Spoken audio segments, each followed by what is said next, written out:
Room తీసుకున్నా problem లేదు.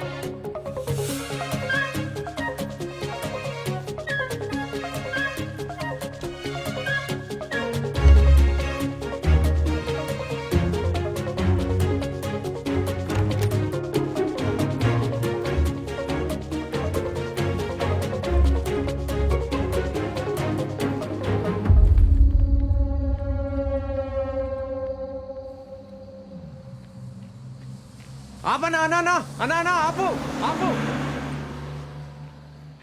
అన్నా.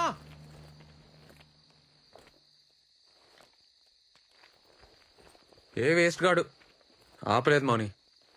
బైక్ మీద పోదామా? వద్దు, ఇంకో బస్ వస్తుంది కదా, వెయిట్ చేద్దాం. బస్ స్టాండ్ దాకా నడవాలి. ఈ టైంలో ఎందుకు? ఎక్కే రాదు. అది కాదబ్బా, నాకు బైక్ అంటే భయం. బైక్ ఎక్కినా చేతులు తాకినా భయం